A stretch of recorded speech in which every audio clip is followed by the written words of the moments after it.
नमस्कार दोस्तों, मैं सुरजीत स्वागत करता हूं आपका to the point study with Surjeet channel पे। और आज इस वीडियो में हम समझेंगे गंगा नदी तंत्र को। ये ज्योग्राफी का एक बहुत ही महत्वपूर्ण टॉपिक है और लगभग हर एग्जाम में आपके जो है इससे एक या दो प्रश्न मिल जाता है आराम से। तो अगर आप यूपी पैट की तैयारी कर रहे हैं, बीपीएससी का एग्जाम देने वाले हैं या फिर यूपी पीसीएस आरओ एग्जाम की तैयारी कर रहे हैं तो आपके लिए ये टॉपिक जो है बहुत ही महत्वपूर्ण होने वाला है।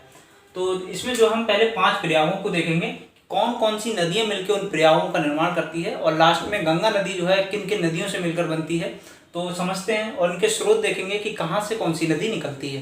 तो ये जो सतोपत ग्लेशियर है उत्तराखंड में, यहाँ से निकलती है अलकनंदा नदी, ठीक है। और ये गंगोत्री ग्लेशियर है, यहाँ से भागीरथी रिवर निकलती है। और ये यमुनोत्री ग्लेशियर है, यहाँ से यमुना नदी निकलती है। ओके, तो ये 3 ग्लेशियर हैं इंपॉर्टेंट यहाँ पे। तो सतोपंथ जो ग्लेशियर है, सतोपंथ भी बोलते हैं, ये जो सतोपंथ ग्लेशियर है यहाँ से अलकनंदा नदी निकलती है पहले। और अलकनंदा नदी जो है वो धौली गंगा में आके मिलती है, ठीक है। यहाँ से धौली गंगा आती है और धौली गंगा में आके मिलती है। और फिर यहाँ पहला प्रयाग बनता है विष्णु प्रयाग। 5 प्रयाग हैं, 5 को पढ़ेंगे। तो अलकनंदा और भागीरथी मिलकर बनाती है विष्णु प्रयाग। फिर यहाँ से नंदाकिनी आती है और नंदाकिनी भागीरथी, यहीं से जो अलकनंदा चलती हुई आ रही है। तो सबका संगम जो है नदियों का अलकनंदा में हो रहा है। तो सभी नदियां अपना अस्तित्व खत्म कर रही हैं अलकनंदा में आके, और अलकनंदा के नाम से ही आगे बढ़ रही है अभी तक। तो अलकनंदा यहाँ धौली गंगा से मिली, विष्णु प्रयाग बना। अब ये अलकनंदा आगे बढ़ी और नंदाकिनी नदी यहाँ से निकल के आई और ये फिर नंद प्रयाग में आके मिली। मतलब जहां पे मिली उस जगह को बोला गया नंद प्रयाग, ठीक है। फिर अलकनंदा आगे बढ़ती है और ये जो पिंडारी या पिंडार गंगा भी बोलते हैं, यहाँ से पिंडारी और पिंडार गंगा जो है ये निकल के आती है। और यहाँ पे ये कर्ण प्रयाग बनता है जब अलकनंदा से आके मिलती है, ठीक है। अलकनंदा और पिंडारी आके मिली तो ये बना कर्ण प्रयाग। तो 3 प्रयाग हमने देखे, विष्णु प्रयाग देखा, नंद प्रयाग देखा, कर्ण प्रयाग देखा। विष्णु प्रयाग कब बन रहा है? जब अलकनंदा में आके मिल रही है धौली गंगा, ठीक है। फिर जब अलकनंदा में नंदाकिनी आके मिल रही है तो बन रहा है नंद प्रयाग। और जब अलकनंदा में पिंडारी या पिंडार गंगा आके मिलती है तो ये बनता है कर्ण प्रयाग। ये 3 प्रयाग हो गए।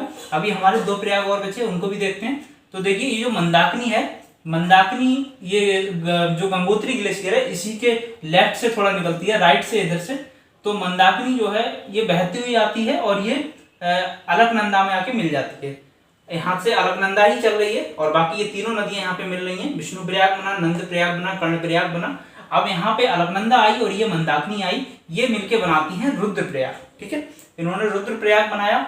फिर से अलकनंदा जो है आगे बढ़ती है और फाइनली यहाँ पे गंगोत्री ग्लेशियर जो है उत्तराखंड में, यहाँ से भागीरथी नदी आती है और ये देव प्रयाग में आके, जिस जगह पे आके ये अलकनंदा और भागीरथी मिलती हैं उस प्रयाग को कहते हैं, उस स्थान को कहते हैं देव प्रयाग।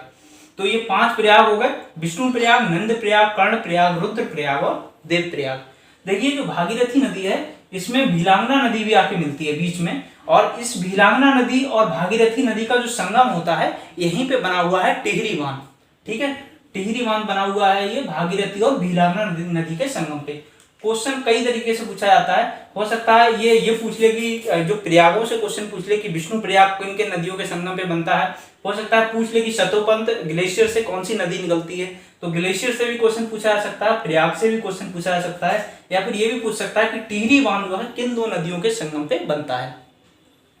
नेक्स्ट ये जो यमुनोत्री ग्लेशियर है, यहाँ से यमुना नदी निकलती है और यमुना नदी जो है बहते हुए आती है।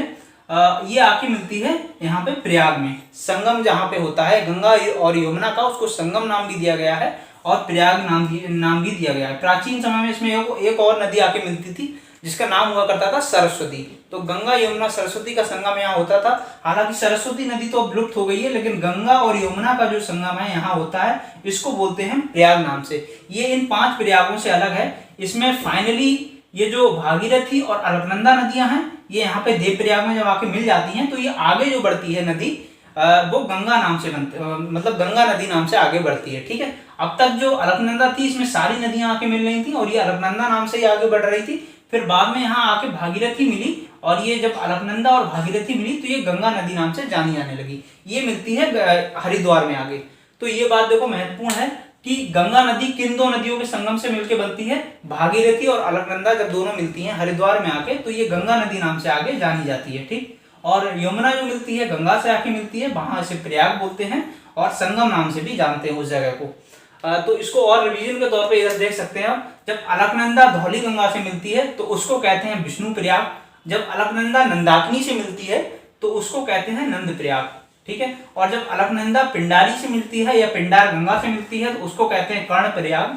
और जब अलकनंदा नदी जो है मंदाकिनी से मिली, इसको कहा गया रुद्र प्रयाग। और फाइनली अलकनंदा भागीरथी से मिली तो आगे इसको द गंगा या गंगा नदी नाम से जो है जाना गया। और ये कहाँ पे मिली? देव प्रयाग पे। पूछ लिया जाता है कि देव प्रयाग जो है किन दो नदियों के संगम को कहा जाता है, तो भागीरथी और अलकनंदा जो नदियां हैं इनके संगम को कहा जाता है देव प्रयाग। यहीं से जो है गंगा नदी का निर्माण होता है, ठीक है। तो इस वीडियो में हमने पूरे गंगा नदी तंत्र को समझा। मिलते हैं नेक्स्ट वीडियो में, तब तक के लिए bye bye, take care. Video अच्छा लगे तो वीडियो को लाइक करें, चैनल को सब्सक्राइब करें।